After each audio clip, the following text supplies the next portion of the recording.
What's going on? My name's Campbell, and in this video I'm going to give you all of my top favorite mixed media art supplies. You can just have a whole rundown, and all the link to each product is in the description box. If you want the full list in written form, you can find it there. If this is the first visit to my channel, I'm a mixed media artist. I love to draw. I've published quite a few. Actually, I have my 11th art book coming out, actually probably next week. So I have a lot of experience in teaching, but my biggest job here on YouTube is to really break down all the complexities and the craziness that is with mixed media and just make it really easy so that you can just go have fun. So today I'm talking again about my favorite products here, media. I am following my mixed media Hamburger layering system. What is that, you're asking? Mixed media can be really confusing, and I came up with a really long time ago, but I kind of put it into print with a book, and I have this free PDF for you. It's really hard to see. I'll make sure I bring it up on the screen so you can see. But it's basically like a recipe, a tried and true recipe for layering your art supplies in a certain order to give you really good success. I've made, not kidding, like hundreds of projects. That is like my go-to. So just so you know, you can have that. It's a free PDF. If you want to grab that, just let me know. You say I would like a Hamburger cheat sheet, and I will drop a link for you to get that. But that does really sculpt the structure for all of my projects because it's just my favorite. And again, it just gives you really awesome results. Okay, but let's boil it down to my favorite art supplies. I like to start with collage. Now the collage layer is completely optional, but then even before we get to the collage, I like to say we need to start with a plate, right? You can have a hamburger, but you need a plate to put it on. So what is the plate? What is the basis for your art projects? Well, I have two favorites. I love to art journal. So my first favorite art supply in terms of surfaces or substrates is my Strathmore watercolor hardbound journal. Let me show it to you. So this is a journal, what it looks like when it's completely new. I didn't even realize, I buy them just like in bulk and then I fill them up. So it's 32 pages. What I love about it is that it's 140 pound, and these do come in different sizes. I just personally love to work big and loud. And so what's amazing about this paper, it's really heavyweight. It's watercolor paper. You can do literally anything you can do on a canvas, you can do on this paper and in these art journals. So if you love to work in a journal, I cannot recommend these anymore. That is what it looks like new off the shelf, and this is what it looks like after I've had my way with it. And I have a YouTube video on making this really fun cover, but you can do full on paintings, you can do collages in here, you can do anything you want. This paper is no joke, and it can handle anything. So that's my #1 recommendation for substrates other than just a canvas. I definitely have to say for my second most favorite mixed media substrate or surface is just these canvas panels. This one's like an artist canvas panel by Creative Mark. And what's so great about these is that, again, I'm a heavy-handed artist. I like collage, I like layers, I like all the adhesives and all the things. And these are rock solid. And no matter, this has layers and layers of collage and all the things I was just mentioning. And what the beauty about these things is they don't warp, #1. So you can do anything to this. They're also great with collage because there's no give to them. When you're working on a pre-stretched canvas, there's so much give in the middle. So sometimes it's hard to lay down and apply the pressure that you need to. Let me show you what I mean. Grabbing one off the wall. When you're doing one like this, you see how there's so much give? And so sometimes it's almost like you're afraid to go through. You're gonna go through the back. It's like a little dicey. Or when you're drawing with your pens and you're like, ooh, is this gonna like have an effect? So I love the boards. Again, rock solid, you can do whatever you want. And they're cheaper than regular stretch canvases as well. So you can get like a whole bunch. And they also come in like a lot of fun sizes. I like to break out of like the boring, just even rectangle mode and do some long skinny ones. That helps to inspire me to come up with new projects. So those are my top 2 surface substrate recommendations. The next layer in the Hamburger system is collage and adhesive. I'm going to be having a whole series of collage videos coming out in the upcoming weeks because I think it warrants its own subject. There's so many things you can collage onto a board. It's kind of crazy. However, you need something that's going to glue your collage pieces onto your favorite substrates, correct? Now, I'm not gonna go over every single product because that would be a 6-hour video. I'm just in this video highlighting my personal favorites. Again, there is no wrong way to do art, so that's the upside. These are just my opinions and my personal favorite products because people ask me all the time. So my favorite product for gluing is matte medium, and that is because anything that has the word medium in it, and this confused me as an art student for years, because you talk about like art mediums, which is a general term that means, you know, like art supplies. And then all of a sudden you have a specific art supply that is also called a medium. I didn't understand what that meant for a really, really long time. But to boil it down for you, a medium, it's an art supply that is specifically formulated to go with acrylic paint. And that means you can mix them. It means you can use them under them, but they work, like they're specifically formulated to work with acrylics. So they can go in them, on them, under them, all around, and it's all gonna be cool. And most of the mediums have an adhesive quality to them. So if you're using them by themselves, you can use them as glue.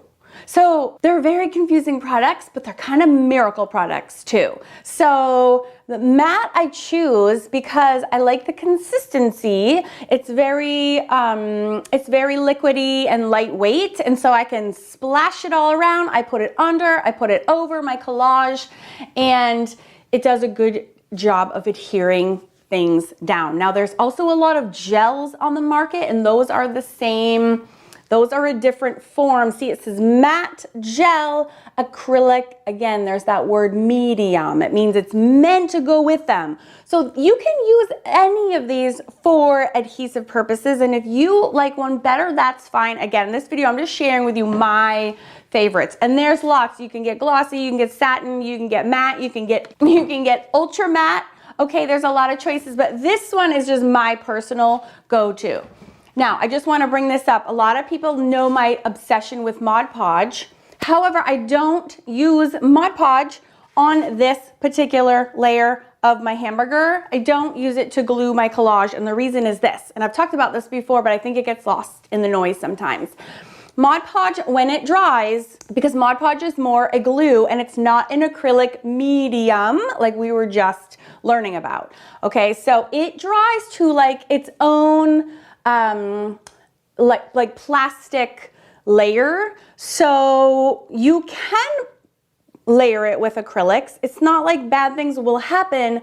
However, because it's like even the matte Mod Podge is a sheen, like plasticky layer, you can have instances where like the paint doesn't adhere properly because paint really prefers a medium or a gessoed or a surface prep that's prepared just for it, and Mod Podge is not that option. So you can use it, but it's not my go-to because the purpose of gluing the collage is because I know that I'm gonna be painting layers on top. So I want to choose an adhesive that works super well with my paint, right? Like, I don't want the second best, I want the best. And that's the mediums are the best for that purpose. So I am using Mod Podge, but not till a little bit later in my layering system. So I hope that clears up any confusion and that makes sense. All right, the next layer in the Hamburger system is acrylic paints and or gesso. So you have your collage glued down with your matte medium at this point, and then you want to be adding something on top. We need to add some color, right? So you can, if you've been using the medium, the matte medium as the glue for your collage, you can go ahead and add, you can go straight to painting at this point if you like.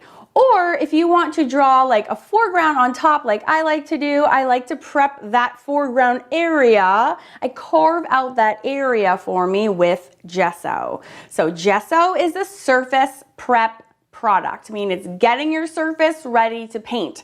There's a lot of gessos, just like there's a lot of acrylic mediums on the market. There's black, there's gray, there's super heavy, there's all the things. There's clear. My personal favorite is just plain old gesso. Liquitex is my favorite variety because I like the super liquid viscosity of this. It goes on really, really thin, and you can layer it if you want to layer it. If you need it to be more opaque, gesso is semi-transparent, so if you need opaque, you can do 2 layers, or a little bit more of an opaque one that I like as well is this white gesso from Creative Inspirations. This actually comes in my signature drawing painting kits from Jerry's Artorama. This is included in the Awesome Art School pack. Again, I have links below to everything. And so, but those are my 2 go-tos for surface prep when working with acrylics. If you're not using the Hamburger system, and that's fine, but you're working with more water-based materials like watercolors or watercolor markers or anything else that's super water soluble, I would not use gesso, and actually I would opt for absorbent ground. Absorbent ground, think of it as gesso for watercolors, okay? Because watercolors are not acrylics. They're completely different art supply, and their needs in terms of surface prep are also super different. Now, can you use watercolors on a gessoed surface? Yes, but if you want the watercolors to behave like watercolors as you expect them to, then you should opt for the absorbent ground because it creates like a porous surface specifically formulated so that your watercolors will be really happy and they behave like watercolors on whatever surface that you're using. So again, that's absorbent ground, and that is gesso for watercolors. So that's a big, big difference that I think people don't understand, that that's a different product in and of itself. That's also why my mixed media Hamburger system is like just referring to acrylic based projects. Okay, so once you have your gesso down, you can just move right on to the acrylics portion of the project. So like I said just a minute ago, I like to prep the foreground area with my gesso. And then once I have the shape cut out or the area prepped with gesso, and the gesso also serves as not only prep for the foreground, but it also helps knock back any background colors that have become too loud. So it's important to balance what's happening in the background with what is going to be happening in the foreground. So you can get lots of crazy acrylic, nice, beautiful paint colors in the background, but when you're ready to put your foreground on, it's nice to put down that layer of gesso because it subdues the background colors as well as preps and gets you ready for the painting layer, which is still part of layer 2. Okay, moving on to layer 3.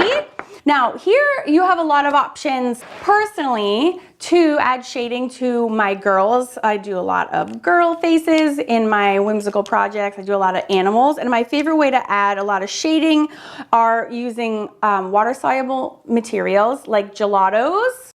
And very similar to the gelatos are these art crayons by Marabou. Now these art crayons are more reactive than gelatos are.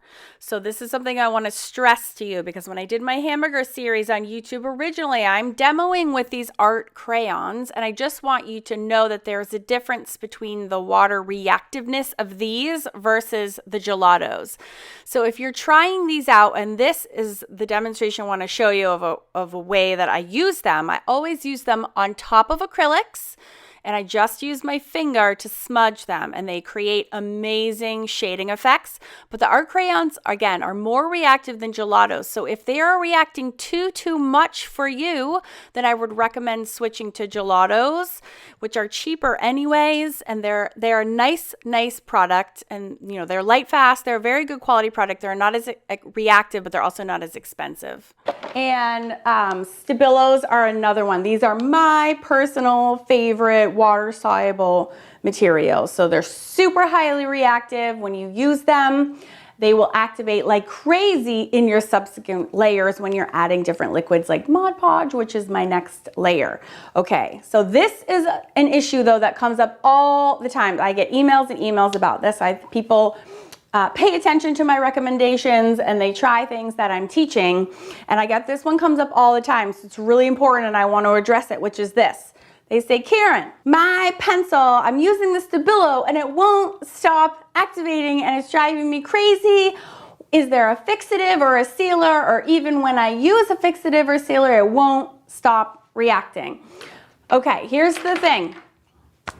I purposely use the Stabilo because I love the effect of how the Stabilo reacts with my liquids on top. Like, I'm doing that on purpose. If that is something that is undesirable to you, that's super fine. Like, that's fine. Everybody has their own preferences and how things work. If you hate what the Stabilo is doing, or if you hate that things are reacting like crazy because you can't work on top of them, my biggest advice to you isn't to go and like layer them with big messy like fixatives and adding all these things to fix the problem. My biggest advice to you is prevent the problem from happening in the first place by not choosing those art materials to work with. It's as simple as that. If you hate this Stabilo, just use a black colored pencil instead. Done, problem solved. So just because I love to use like crazy water reactive things, water soluble materials, means nothing for you. You just need to choose separately. So on layer 3, it says water-soluble supplies like water-soluble crayons. Those are things like the art crayons that I like to use by Marabou, and the gelatos, pencils and markers, right? So the Ecolines and the Tombos, those are all example of water-soluble reacting art supplies. But then I think people don't catch on that layer 3 where it says, or graphite colored pencils or ink or paint markers. So in the first part of layer 3, I'm talking about your super water soluble ingredients. And for the second one, I'm talking about the art supplies that are not water soluble. Those are the ones that are gonna stand still for you. So rather than using the super water reactive ones and fighting with them, don't use them at all, and you'll be so much happier. You'll be so much happier. Save yourself all the frustration. Don't add all the layers of fixatives and yuck to freeze them. Why correct like an undesirable result when you can just prevent it, all of the mess in the first place? So like, I'm not offended if you don't like the Stabilo. I know that's me just being weird, and that's fine. So just know you have so many options, so just choose the option that's the least stressful for you, and you will have such a better time. So I recommend that every single time, all day long. The whole point of mixed media and art journaling is to have fun, and you can't have fun if you're fighting with your art projects. That's just annoying and frustrating. So you gotta cut that out. Choose supplies that behave like you want them to behave. So if you don't like things moving, make sure you're choosing products that don't. At the end of the video, I will link to you to my whole Hamburger series. It's 9 videos here on YouTube, and it goes over these all much in more explanation. Okay, moving on. Layer 4 is the Mod Podge and sealant layer. I have a video where I test, I think, 8 alternatives to Mod Podge. I still go back to Mod Podge every single time, even though there are plenty of good alternatives. But I do love it. I love it because it's actually just the cheapest. I buy it like by the gallon and it lasts freaking forever. And it's just tried and true. I think I just said trued. So I do love it. It's just, you can buy like a gallon with your 50% off coupon wherever. Now, if you're in the UK, I know they don't sell Mod Podge, which is super weird because it's been around for 50 years. But there are awesome alternatives. And you can check out video 6 in my Hamburger series to learn about what those are, but I'm not going to go into them in this video. It's just too many other things to cover. Layer 5, when everything is nice and sealed up, I love to use Pitt pens and Posca pens are my favorite art supplies when I am drawing things. These are what the Pitt pens look like. They're discontinuing the large brush pens, as I understand it. They still have a whole skinny marker variety, and the important thing in these markers is actually the ink inside. So if you can only get the little skinny Pitt pens, you're fine. But don't get me wrong, I'm going to literally sob giant alligator tears once they finally remove all of these from the market, because these are my go-to for 10 years. Another favorite marker are the Posca pens by Uniposca. They come in a awesome array of colors, and they're filled with acrylic paint, so you can doodle all day long with these, and they're great for details, although Pitt pens will always be my favorite. Arteza is also, they're new to the market, so they're probably a year old by now, but they're coming out with, they just came out with some acrylic markers as well, which are really, really fun. They don't have all the nib variations that Posca does. They only have like this broad nib, but they're real, I mean, any paint marker, just make sure you're getting water-based paint markers, not oil-based paint markers. All right, so for example, Sharpie makes two kinds of paint markers. Okay, they make the, what color is this? Pink. This is oil-based. You don't want that one. You want the water-based ones, which is the blue tip. All right, so just keep in mind, I've heard a couple people saying they're having trouble finding Sharpie paint pens. You know where I find mine? Walgreens. Super random, but they have like a little office supply area and they sell those water-based ones at Walgreens, so a little FYI there. Oh, and in case you're new to how I use these products, I will show you this quick little demo. I just basically use the pens to apply the ink down on top of my sealed layer, and you can either blend it with your finger like I did with a skin tone there, or if you don't touch it, it just becomes, you know, a regular outline. And so the outlines are really good with the Pitt pens and the Posca pens, and the blending technique that you see me putting down the blue here and then mashing it with my finger, it can only be done more successfully, I should say, with the Pitt pens. It's really that ink that you're looking for. And if you can't get a hold of Pitt pens, you can actually just use any regular permanent Indian ink, and that will give you the same effect. It's that ink inside that we're after. But again, any of these bold outline moves, even though I'm using Pitt pens here, you can also use with the paint pens that are made by Sharpie and Posca and Arteza and other brands. So I hopefully seeing the demo, it kind of helps bring this layer and this part of the process with the pen work over the sealant layer kind of is all coming together to make sense. Okay, so those are my favorite like doodling products, and then for the last but not least, we have the what do you seal your artwork with, and I will show you right now. All right, again, there's loads of products on the market. I've done a full video on alternatives and options. There's brush-on ones, there's spray-on ones. My favorite, and the one that I recommend, is really cheap. It's just Americana. It's actually a craft product. I've used it on everything from, and I use it as like fixative as well because you can work over it.